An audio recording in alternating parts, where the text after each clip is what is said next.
네, 부지직 24번째 시간입니다. 지난 5월 18일은 광주 민주화운 운동 45주년이 되는 해였는데요. 자꾸 광주를 모독했던 사람들이 뻔뻔스럽게 광주를 방문하는 일들이 계속 되었던 것 같습니다. 그 말도 안 되는 자들이 그저 정치 권력을 위해 광주를 이용하지 못하도록 명확한 광주 5.18 정신을 헌법에 기재하면 좋겠다라는 생각하면서 오늘 시작해 보도록 하겠습니다. 네, 저는 부천연대 김인수고요. 오늘 함께하실 두 분 소개드립니다. 네, 일하는 청년 책방지기 김슬비 씨 나오셨습니다. 안녕하세요. 네, 안녕하세요. 네, 그리고 부천 청소년 인권공동체 세움 활동가 김영철 씨 나오셨습니다. 안녕하세요. 안녕하세요. 네, 오늘은 5월 4일입니다. 네, 이 방송은 5월 19일인가요?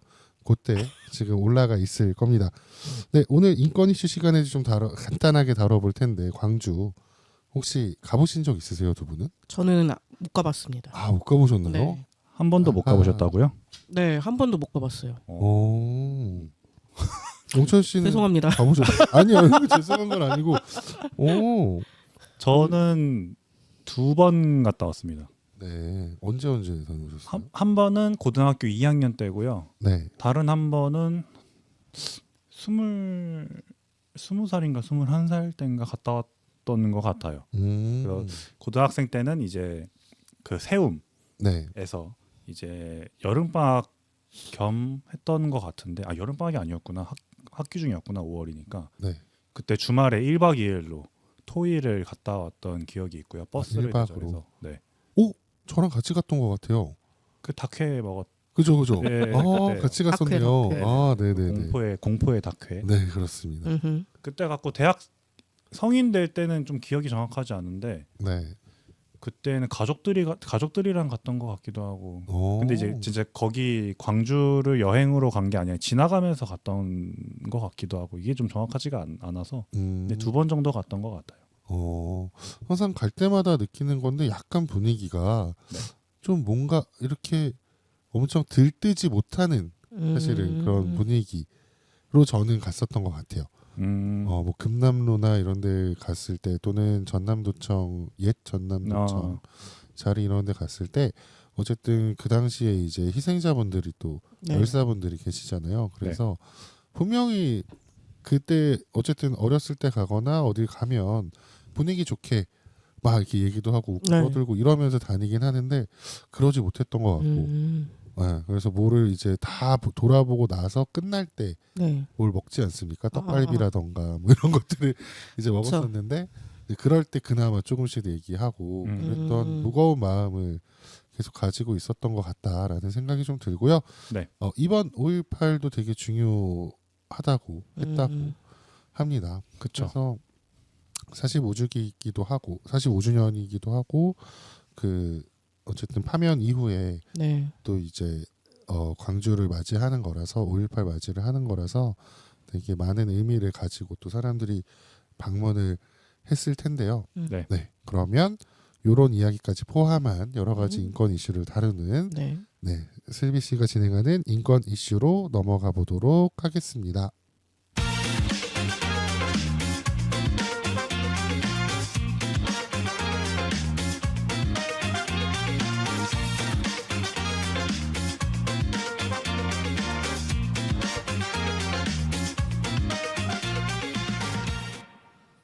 네, 수많은 뉴스의 바닷속 고르고 고른 인권 이슈를 다루는 인권 이슈 시간입니다.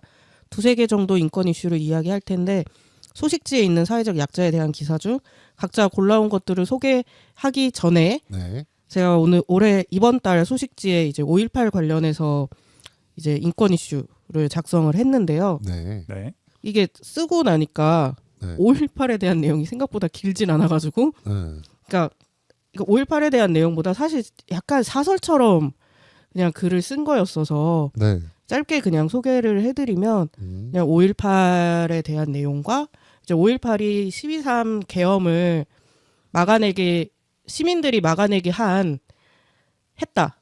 이제 5.18에 대한 역사적 기억이나 이런 것들이 12.3을 시민들이 막아내게끔 할 수 있었고 어떤 역사적 기억일까요? 그러니까 계엄은 안 된다라는 이제 기억들이죠. 그래도 어쨌든 그때도 사람들이 무서워했지만 막아낸 거였잖아요. 네. 그러니까 거기에서의 오는 부채감이라든지 역사적 배움으로 인해서 이번에도 또 밟힐 수도 있겠지만 그래도 민주주의를 지켜내야 된다는 어떤 배움이 시민들을 나서게 하지 않았나라는 내용과 이제 어떤 계엄 이후에 정치권들을 보면서 네. 굉장히 많은 실망을 했잖아요, 저희가. 네.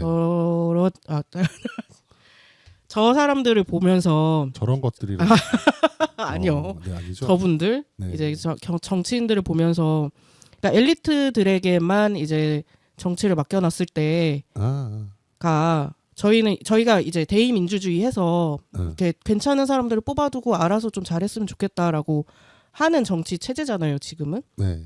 근데 이게 그거에 대한 민낯을 이제 한 4개월 동안 본 것 같아서 이제 이걸 넘어서 시민들이 직접 정치에 참여하고 더 많은 거를 만들어내는 이제 직접 민주주의로 나아가야 하지 않을까라는 내용을 좀 담은 글입니다. 네, 그래서 소식지를 보면 어쨌든 슬비 씨가 좀 소개를 해주시기 때문에 궁금한 걸 좀 질문을 하면 국민의 12월 7일 그렇죠 지난해 12월 7일에 윤석열 대통령 탄핵 소추안 표결을 앞두고 텅 빈 국회 본회의장 국민의힘 의원석 사진을 네. 넣으셨어요?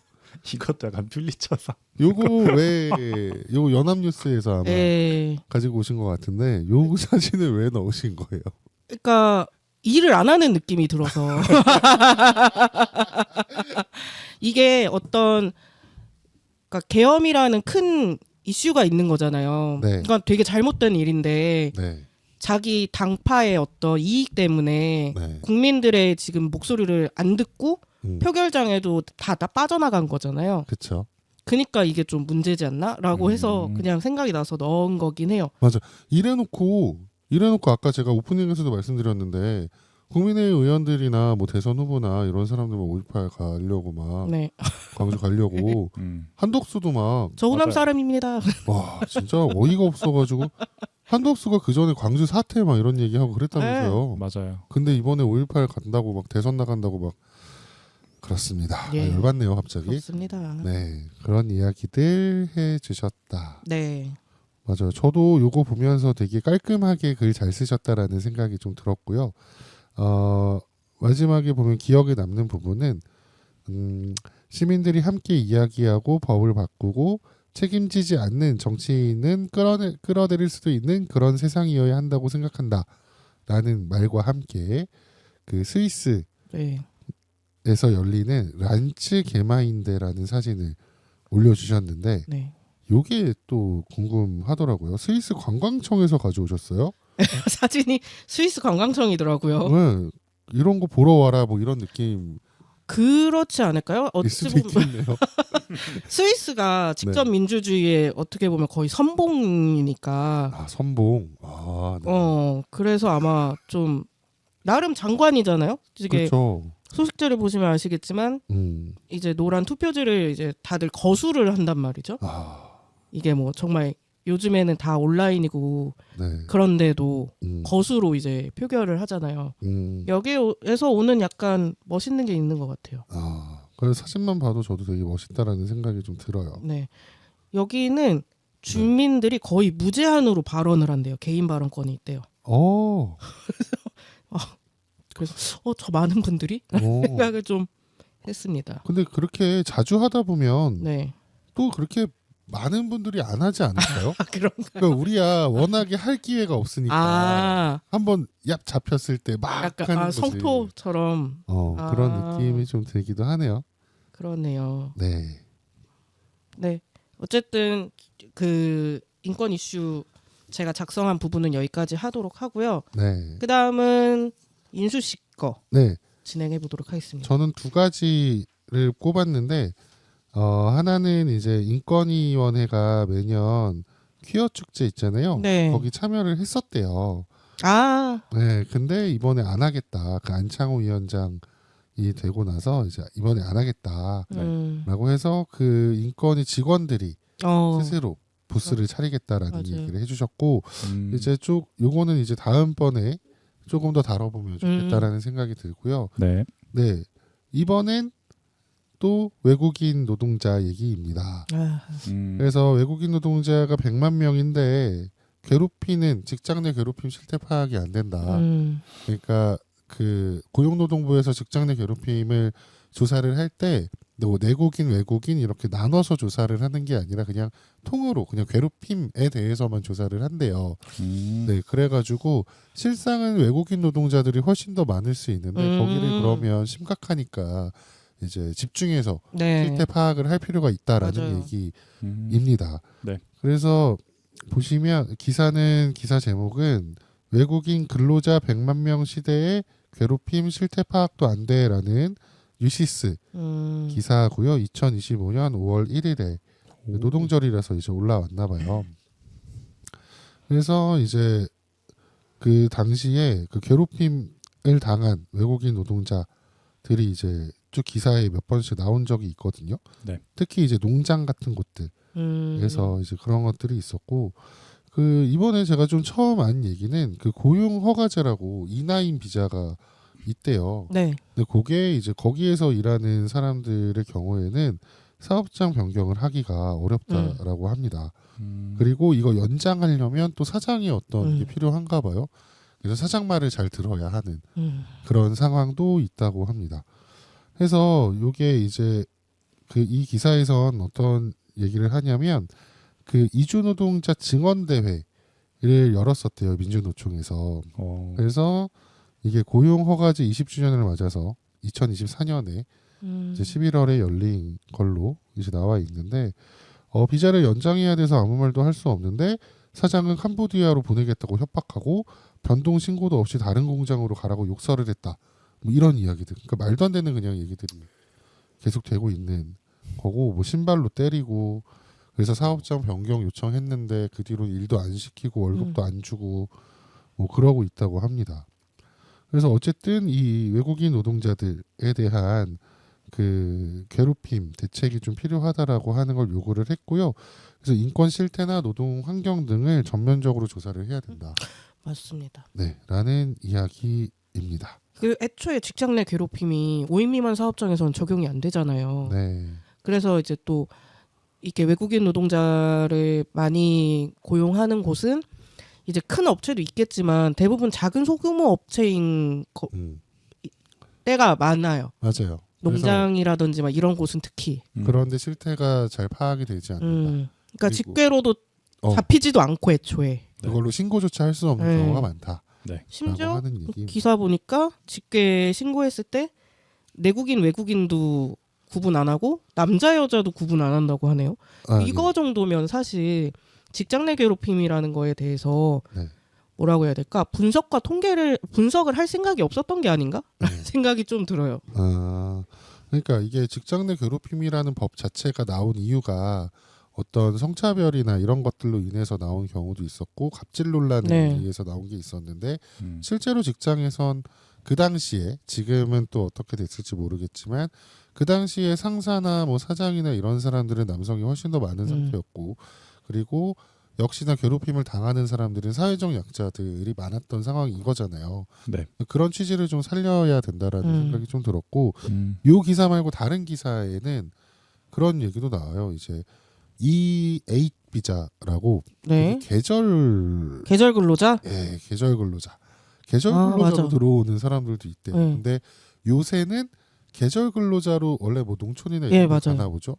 근데 계절 근로자로 굳이 들어올 필요가 없다는 거예요. 농촌에서도 어쨌든 간에 1년 내내 일을 하니까 라고 하는 이야기도 있고 특히 어촌 뭐 이런 곳에서도 계속 맞아요. 이제 그래서 그렇게 하지 않았으면 좋겠다. 그런 비자 말고 E9 비자를 확대해 달라. 뭐 이런 얘기도 있고 또는 이제 그 인원이 정해져 있으니까. 네, 맞아요. 그리고 E9 비자에서도 6개월 동안 갔다가 오잖아요. 갔다가 와야 된대요. 그러니까 연장을 하려면 본국으로 돌아갔다가 6개월 정도 갔다가 다시 오는 제도가 또 있었나 봐요. 그래서 그건 이제 경제지에서 나온 얘기인데 어쨌든 외국인 노동자를 쓰는 업체에서 동시에 만일에 한 3-4명을 고용을 했어요. 그럼 동시에 6개월 동안 빠져야 되는 거예요. 4-5년을 일하고 나서. 그럼 4-5년 일하면 숙련 노동자가 그쵸. 되잖아요. 네. 근데 그들이 한꺼번에 다 빠지는 거예요. 그래가지고 그거 없애달라.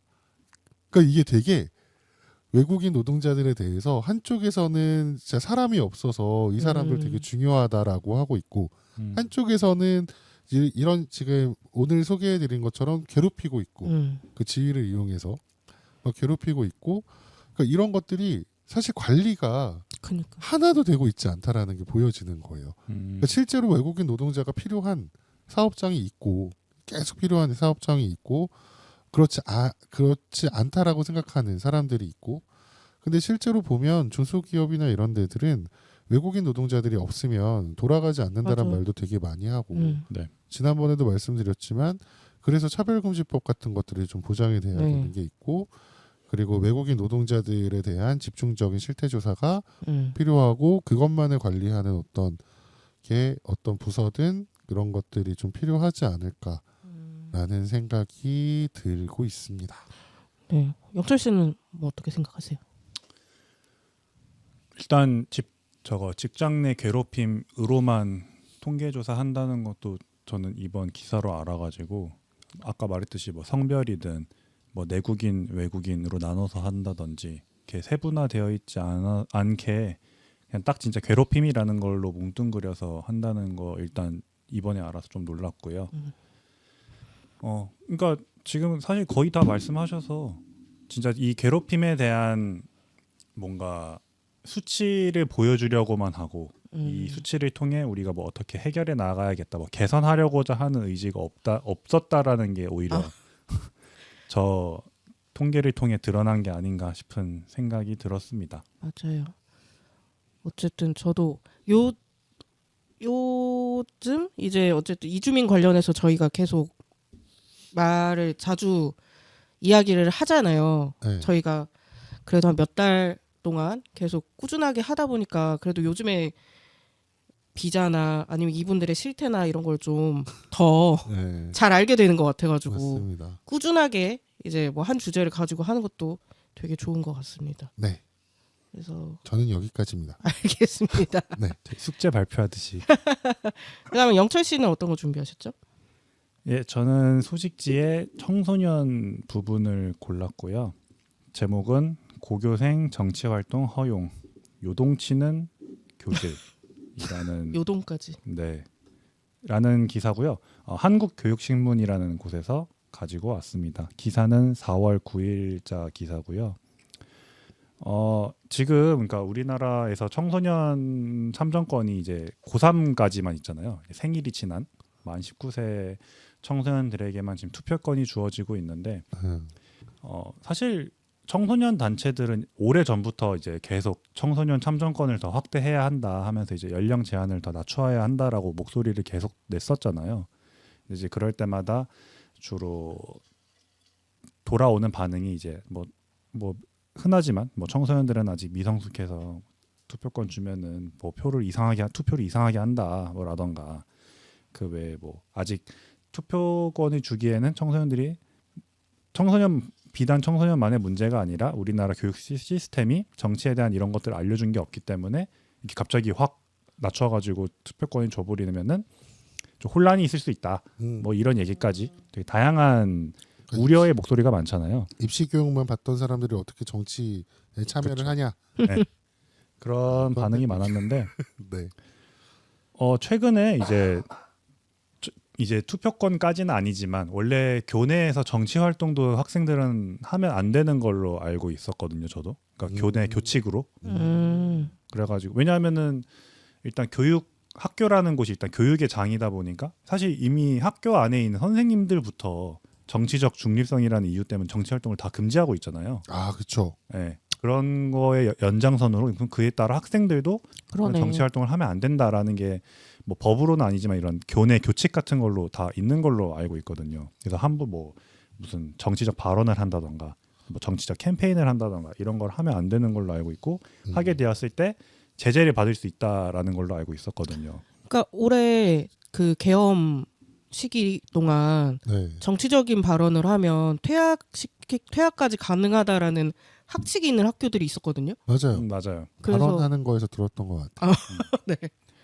네, 그런 상황에서 갑자기 서울시 교육청이 이제 학생들의 정치 활동 금지 조항을 삭제를 하면서 학교에서 정치 활동이 이제 어디까지 허용이 되어야 하는지에 대한 이제 논쟁들이 이제 막 떠오르고 있다고 합니다. 그러니까 정치 활동이라는 게 네. 뭐 정당이라든지 투표권 말고 사실 더 있을 거 아니에요. 그렇죠. 뭐 정치적 활동이라고 하면 사실 꼭 그런 뭐 당에 대한 활동뿐만이 아니라 제가 생각 이게 물론 사람마다 정치 활동의 범위를 어디까지 생각하느냐에 따라 다르겠지만 저는 이제 청소년 관련 이슈 같은 거에 목소리 내는 것도 정치 활동이라고 보거든요. 예를 들면 뭐 청소년들의 뭐 여러 가지 이슈 같은 게 생겼을 때 그거에 대해 학교에 대해 뭐 요구하는 목소리를 낸다던가 뭐 학내에서 캠페인을 연다던가 이제 뭐 네. 그런 것들. 저는 그런 것들도 다 정치 활동의 일부라고 보고 있는데 근데 이제 그걸 또 정치 활동이라고 보지 않으면 또 아닐 수도 있는 거고 말 그대로 개인의 활동일 수도 있으니까 하는데 그러니까 이 말 그대로 정치 활동이라는 이 개념 자체가 이제 막 광의적으로 볼지 협의적으로 볼지 막 이렇게 다르니까 그거에 대한 논쟁도 있는 것 같고 또 아까 말했듯이 이제 갑자기 이렇게 정치 활동의 제한을 없애버리면은 여기 기사에서도 나오지만 지금 청소년들이 그럼 정치 참여할 수 있는 이렇게 준비가 되어 있는가 그런 역량이 지금 되어 있는가에 대한 현 주소에 대한 성찰도 좀 필요하고 그리고 과연 이 청소년들이 과연 미성숙해서 이런 정치 활동을 하면 못하게 막아야 하는 건가라는 거에 대한 질문도 있고 아까 말했듯이 이제 교내 정치 활동과 학교 교육 간의 충돌 아까 말했듯이 선생님들은 정치적 중립을 지켜야 하는 와중에서 학생들이 그런 활동을 막 할 때 이걸 뭐 동의할 수도 없고 반대할 수도 없고 어떻게 제재하기도 애매해지는 선생님은 중립이야 하고 계속 가만히 있어야 돼? 그런 이런 되게 여러 가지 이제 논쟁거리들이 막 생겨나기 시작하는 거예요. 그래가지고 기사 막바지 부분에도 있지만 여기도 있죠. 교사와 학교의 정치적 중립. 그래서 이게 중요한 건 이 정치 활동을 허용할 것인가 금지할 것인가의 논쟁을 넘어서 그러면은 어떻게 해야 학생들이 건강한 정치 문화를 형성할 수 있을까라는 좀 더 근본적인 질문을 우리 스스로에게 던지고 그에 대한 고민을 하고 해결책을 만들어야 할 것이다라고 이제 기사는 마무리가 되는데요. 저도 이거 봤을 때 뭐 물론 청소년 단체 활동을 하기도 하지만서도 이 정치 활동이라는 게 참 아까 말했듯이 개개인마다 생각하는 범주가 다르다 보니까 이게 누구한테는 정치 활동일 수도 있고 누구한테는 아닐 수도 있고 뭐 이런 게 있다 보니까 이걸 결국 다 같이 합의하는 과정이 필요하잖아요. 네. 어디까지를 정치 활동으로 볼 것이고 어디까지는 그냥 뭐 개인의 의견 표명으로 봐도 될 것인지. 근데 사실 이것도 여기 기사 나온 내용들이 다 그렇지만 그럼 결국 이걸 정하는 과정에서도 이거를 또 그렇다고 교사나 뭐 학부모위원회가 정하는 것도 조금 웃기잖아요. 그러니까요. 청소년 정치 활동을 정하는데 그 위 그런 성인들이 규정을 짓는다는 것도 좀 웃기니까 그럼 청소년들이 직접 정해야겠다 하면은 그럼 아까 또 다시 되더라고. 그럼 청소년들이 과연 그런 걸 정할 수 있는 역량이 되나? 또 이런 질문도 다시 또 하게 되고. 그럼 그래서 역량을 만들려면 뭘 해야 되지? 또 막 이런 고민도 계속 해야 되고. 그러니까 되게 이 기사가 나오고 그리고 이거를 만약에 읽는 사람들이 있다면 좀 이런 거에 대해 생각해 보는 것만으로도 좀 저는 조금 유익한 방향으로 좀 가지 않을까. 만약에 교직 쪽에 일하시는 분들이 이런 거 읽고 좀 고민을 하고 하게 되면은 도움이 많이 될 것 같다라는 일단 생각도 들었고 저도 이제 이거 읽고 나서 이거를 그냥 우리 청소년 단체에서도 한번 얘기를 해보면 좋을 것 같다라는 생각도 한편으로 좀 들었었고 그래서 저는 이 기사를 뽑았습니다. 인수 씨는 어떤? 예, 실제로 이게 그 정치라고 하는 것 자체가 그냥 국회나 지방 그 의원들이나 뭐 이런 사람들이 하는 게 정치라고 이제 하지 않는 게 되게 중요하다라고 생각을 하는데 왜냐하면 그거 자체가 되게 특권층으로 되게 분류될 수가 있잖아요. 그래서 그게 아니라 정치는 어쨌든 그 우리 사회에서 목소리를 내고 뭔가 변화를 만들어 갈 수 있는 어떤 것들을 얘기를 한다라고 하는 거고 간다고 생각을 하는데 그렇게 해서 정치에 멀어지게 되면 어찌 됐든 정치인들이 정치라는 걸 통해서 사회를 바꾸고 있잖아요. 네. 근데 거기에서 소외되는 순간 자신들이 되게 이 사회의 주인이라는 의식들도 없어질 것 같고 근데 그게 청소년들이건 어쨌든 뭐 대학생들이건 누구건 거기 정치 참여에서 배제되는 시간이 되게 길었던 걸로 저도 기억을 하기 때문에 네. 그 기간 동안에 진짜로 어떤 주체적이거나 사회에서의 내가 그래도 사회와의 어떤 관계를 가지고 내가 그 사회의 구성원이다라고 하는 것들이 많이 없어진 것 같다라는 생각은 전 들어요. 그래서 학생은 진짜 공부만 해야 되고 노동자는 일만 해야 되고 이런 것들이 그 학생들한테까지는 계속 있어 왔다라는 거에 저도 약간 좀 충격인 것 같아요. 네. 그러면서 굳이 그걸 금지할 필요가 있었나라는 생각이 좀 들면서 그럼 예전에는 네. 고등학생들이건 뭐 이런 청소년들이 실제로 정치 활동을 되게 빡세게 했나 보다. 그래서 사실 금지시켰나 보다. 학생 운동만 그쵸. 봐도 막 대학교 같은 데도 막 쉬어버리고 그렇죠. 투쟁 같은 거 해야 된다고 하면 맞아요. 그래서 그 전에 뭐 4.19나 그쵸. 5.18이나 6월 항쟁 때 청소년들이 운동을 했었구나. 확실히 그 생각이 좀 들었고 그래서 지금 서울시 같은 경우는 교육감이 진보 성향을 띈다라고 하는 그런 사람이 되어 있잖아요. 그래서 그렇게 금지 조항을 푼 것 같은데 그렇게 됐을 때 아까 영철 씨가 얘기한 것처럼 그럼 실제로 청소년들이 정치 활동을 참여한다라는 건 어떤 건지부터 이야기 될 수 있는 어떤 교육이나 공론장이나 이런 것들이 필요하지 않을까? 네. 그런 생각이 좀 들고 그러니까 학교에선 청소년들이 뭔가에 참여해서 그들 스스로 뭔가 만들어내는 거에 대해서 되게 안 좋아하는 것 같아요. 그니까요. 되게 부담스러워한다. 그리고 뭔가 더 신경 쓸 게 많아진다. 이런 느낌으로 받아들이는 경우들이 많은 것 같아서 그런 것들만 없어지면 진짜 저희 같은 이런 식으로라도 청소년들이 자기 목소리를 내고 하는 그런 과정들을 겪어야지 겪는 게 되게 많이 일단 필요하다라는 생각이 듭니다. 네. 그러니까 책임을 지는 자세를 좀 배우는 거라고 생각하거든요. 정치 활동을 한다는 거는. 그렇죠. 자기 목소리를 내는 거니까. 네. 네. 근데 이게 아까 말했듯이 청소년 때부터 만약에 뭐 학생끼리 의견을 모아서 뭔가를 만들자라고 하면은 아무튼 그거를 만들어지는 과정이고 만드는 마지막에서 책임을 져야 되는 주체가 있어야 되는 거잖아요. 그렇죠, 그렇죠. 그러니까 이제 사실 뭐 이게 뭐 학생들만 그런 건 아니지만 누구나 뭔가 갑자기 책임을 지라고 하면 부담스럽잖아요.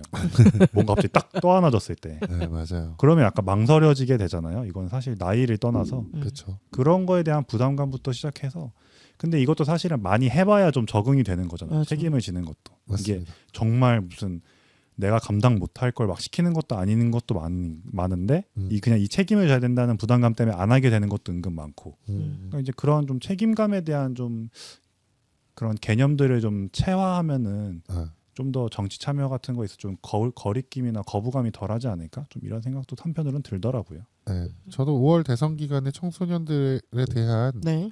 어떤 정책이든 또는 어떤 이야기든 어떻게 나오는지 좀 짚어가면 좋겠다라는 생각도 좀 드네요. 네. 네, 맞아요. 저도 그러니까 학생은 항상 이제 정치에 공부나 해야지라는 소리를 많이 듣다 보니까 저도 이제 막상 18살이나 19살이나 17살이나 나이가 어느 딱 시점만 넘어가면 이제 정치 활동이 가능해지잖아요. 그러니까 그 전에도 되게 미리미리 좀 알아가야 되는데 갑자기 툭 하고 정치판은 아니지만 어떤 걸 결정해야 되는 시기가 와버려가지고 저도 이제 학생 때부터 좀 잘 배워가고 의견을 낼 수 있는 이제 그런 기회들이 많아지면 좋겠다는 생각이 들고 네. 저는 뭘 준비했냐면요. 네. 급식 노동자에 네. 관한 걸 준비를 했고요. 네. 4월부터 굉장히 기사가 많이 났던 일입니다. 제목은 이건 사람 할 일 아냐? 절규 나오는 학교 급식실. 올해도 전국 1748명 결원입니다. 오늘 기사 제목들이 전부 다 장난 아니죠? 세네요. 네, 4월 16일 기사고요. 이제 중간에 내려가시다 보면 결원 현황이라고 있어요. 네. 이제 전체적으로 모든 도시에서 급식 노동자 결혼율이 좀 있는 편인 거죠. 4%가 이제 평균이고 서울은 막 12% 되고 이제 이러는 상황인 거고, 그러니까 신규 채용을 해도 사람들이 계속 빠져나가는 거예요. 근데 그 이유는 어쨌든 노동 강도가 너무 심하다. 그런 것도 있고, 저희 어머니랑 동생이 이제 학교에서 학교 급식실 일을 했었거든요. 그때 들었을 때도 놀랬지만 방학 중에 돈을 안 줍니다. 네. 일을 안 하기 때문에. 그래서 1년 내내 임금을 따져보면 최저임금이 안 되는 거예요. 네. 그래서 그런 부분이랑 노동 강도가 너무 크다. 1인당 120명에서 130명의 식수를 하거든요. 학교 그쵸. 노동자들은. 네. 근데 이제 제가 다른 기사도 좀 봤더니 네. 이제 국회에서는 급식 노동자 한 명이 식수를 80여 명 정도 한대요. 좀 사람이 줄어서. 서울청사는 급식 노동자 한 명에 50명. 그러니까 이건 급식 노동자 수가 더 많은 거예요. 거기에. 근데 이제 학교는 153명, 한 명이 137명을 맡게 되는 거죠. 그러니까 그 급식 노동자가 그 학교에 더 많아져야 되는 거예요. 그렇죠. 근데 이제 진짜 한 제가 봤을 때 한 4-5명 정도의 사람을 가지고 이제 계속 일을 하게 만드는 거죠. 근데 이게 또 들어갔다가 일이 힘드니까 금방 그만두시잖아요. 네. 그러니까 이 급식 노동자는 대부분 이제 중년 여성분들이 많이 하시고 네. 이제 그런 일자리는 아시다시피 페이가 세지 않고 그래서 이제 결혼율이 채워지지 않는 거죠.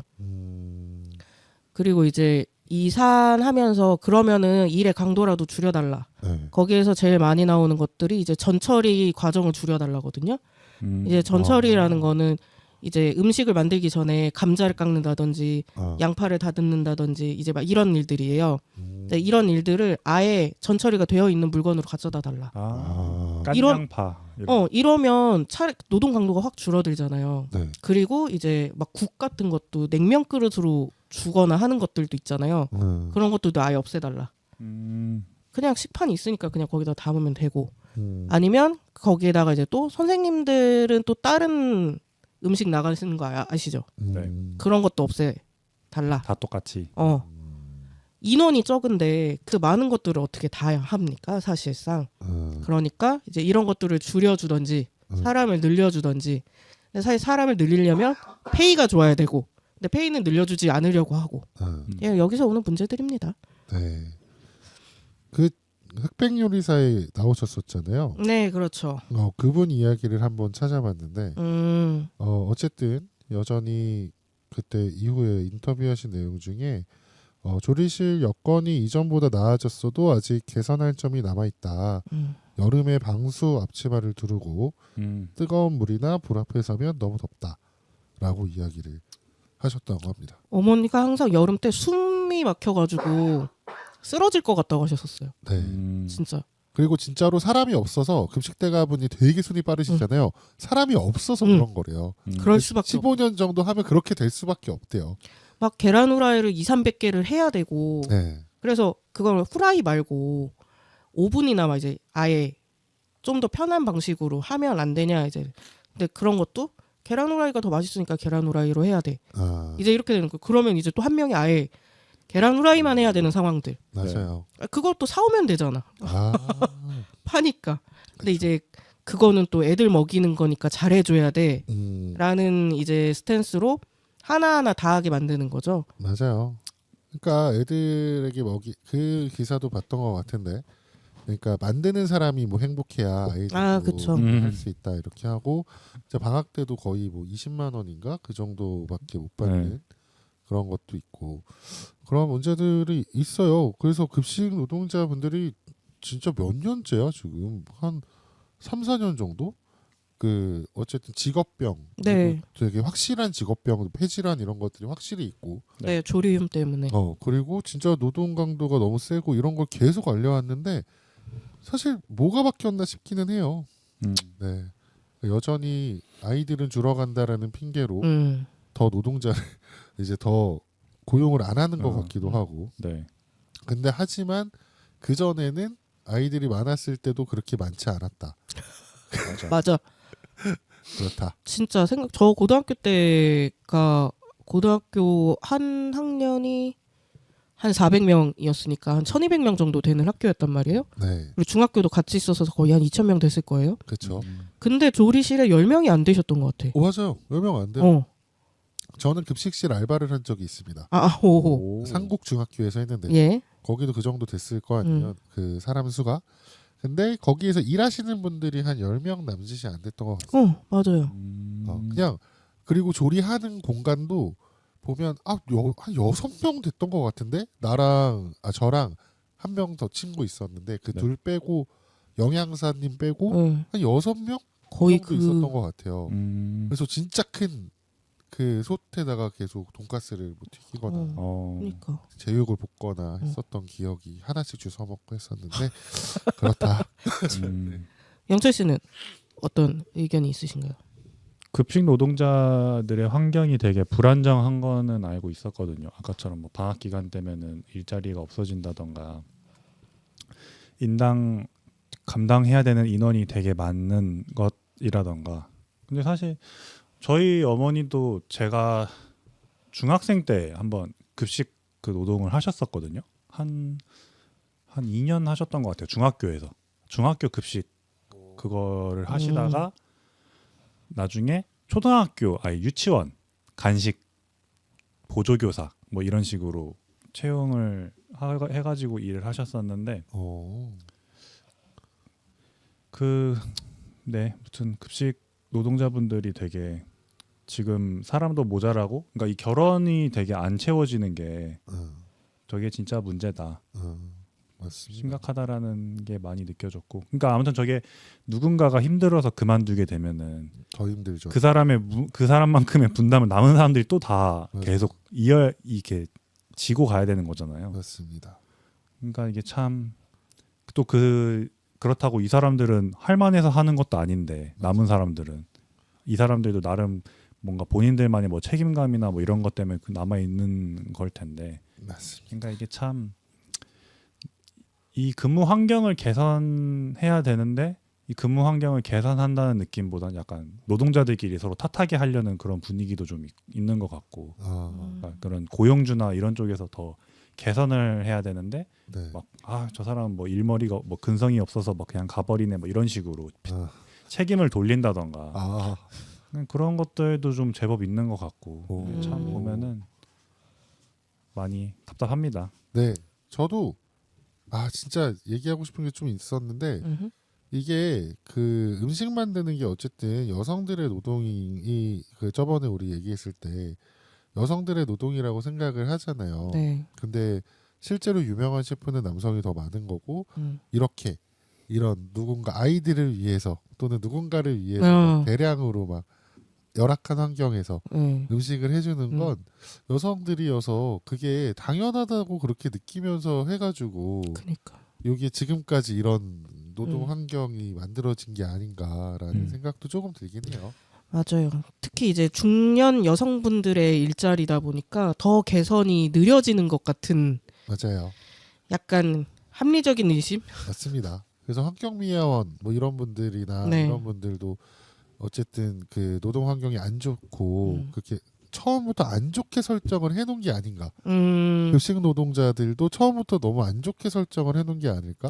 맞아요. 그런 생각이 좀 듭니다. 네, 저도 이게 애들이 먹는 거야 이제 이러면서 사실상 파업도 쉽지 않아 하셨잖아요. 이제 굶으면 또 뭐 애들을 굶게 하면 어떡하냐 이제 막 이런 말도 들어오고 하니까 참. 근데도 올해는 이제 파업이 진행될 정도로 굉장히 열악한 상황인 것 같아가지고 이제 다른 분들 이 방송을 들으시는 분들도 조금 더 관심을 가져주셨으면 좋겠습니다. 네. 그러면 저의 인권 이슈도 끝을 내고요. 네. 오늘 어떠셨는지. 네. 저는 항상 인권 이슈 시간은 네. 머리가 아픕니다.